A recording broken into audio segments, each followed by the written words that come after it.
Hello everyone, welcome to my vlog number 3.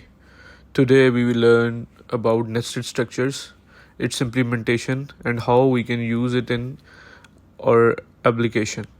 So guys, nested structure पढ़ाने का मकसद और समझाने का मकसद तो ये है कि समटाइम्स हम टैंक से मक्खी मारने की कोशिश करते हैं.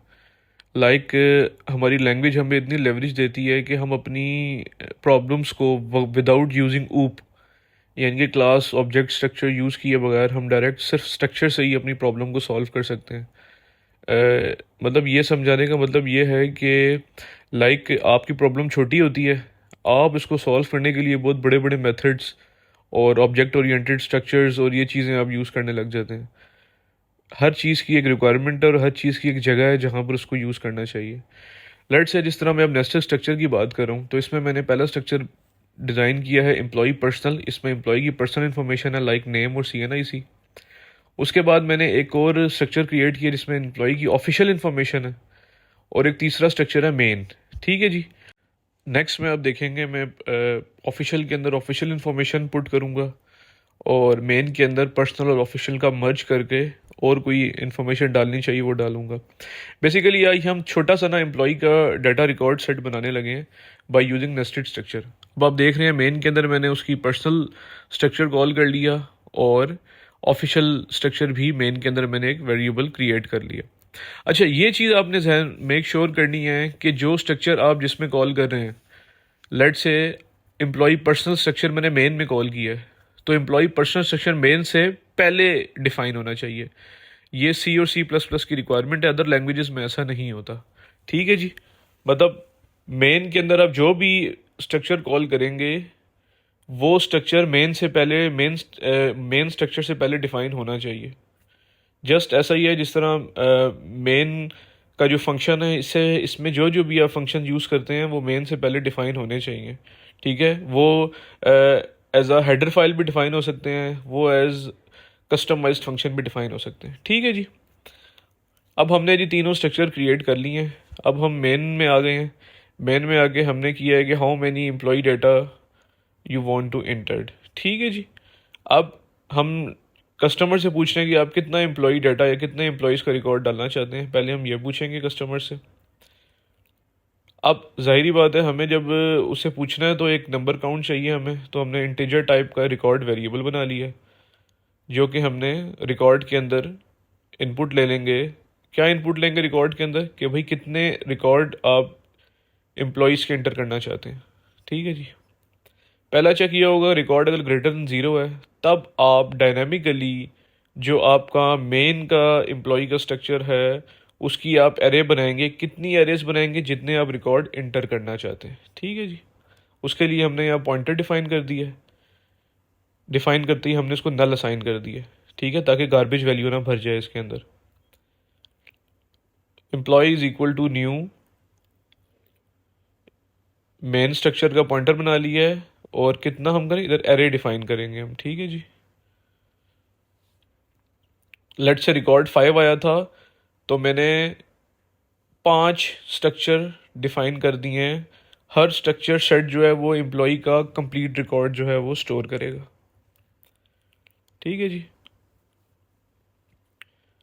अब एक्सेप्शन से बचने के लिए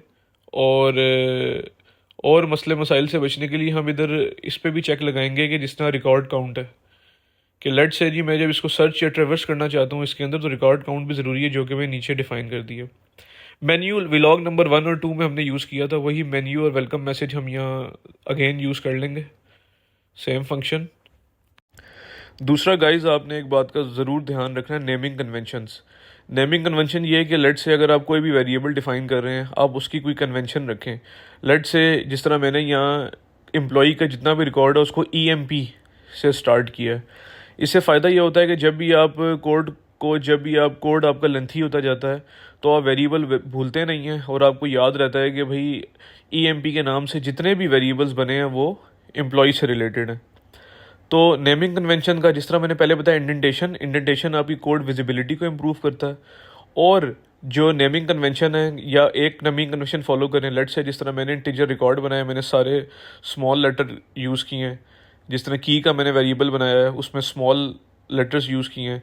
तो आप कोई भी अपना नेमिंग कन्वेंशन सेट कर सकते हैं और through out the programming life cycle आपको वही उसी को ही प्रैक्टिस करना है। ठीक है, लेट्स से कुछ लोग जो हैं वो जो वेरिएबल होता है उसका पहला अल्फ़ाबेट जो होता है उसको कैपिटल रखते हैं, या कुछ लोग जो हैं वो बहुत यूज़ करते हैं अंडरस्कोर्स का।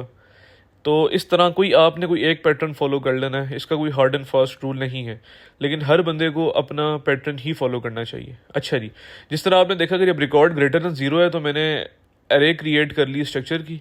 उसके बाद मैं डू वाइल लूप के अंदर आ गया और वहाँ पे सबसे पहले मैंने सिस्टम CLS यूज़ किया। ये क्लियर स्क्रीन के लिए होता है, यानी कि जो भी जंक वगैरह जो भी चीज़ें पड़ी हैं वो रिमूव हो जाए।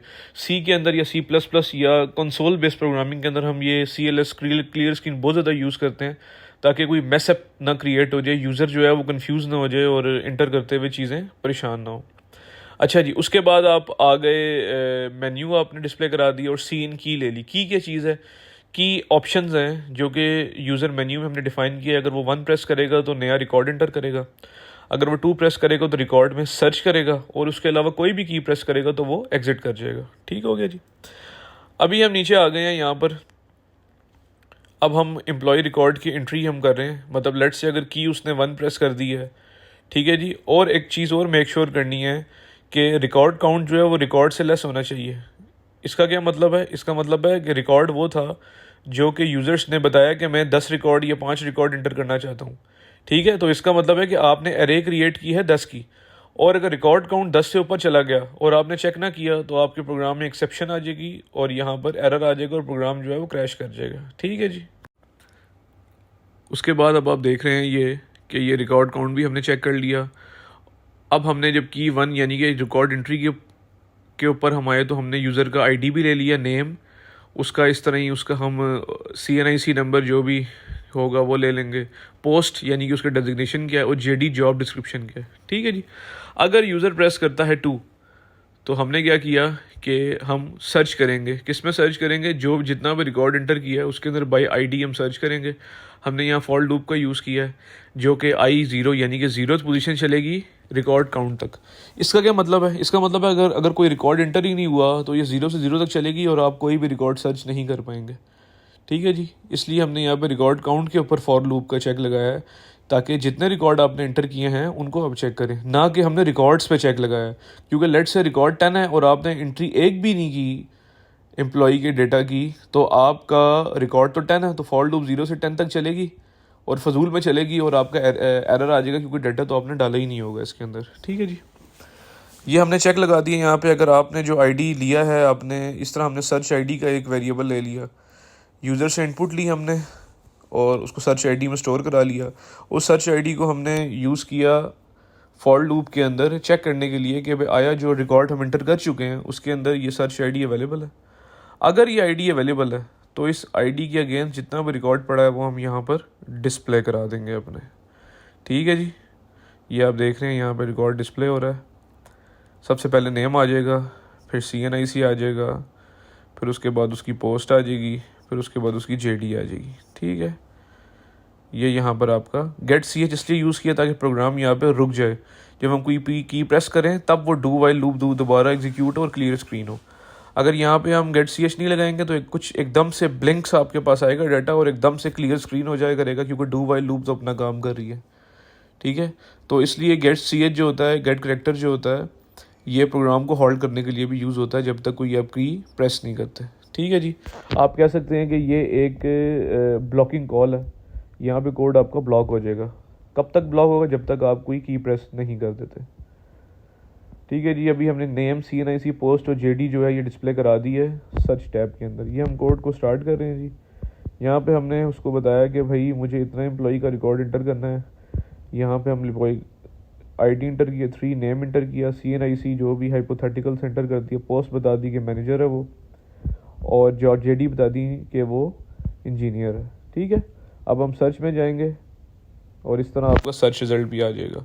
I hope guys nested structure का कॉन्सेप्ट आपको समझ आया होगा और आपकी प्रॉब्लम्स और इजी हो जाएंगी इसको यूज़ करते हुए।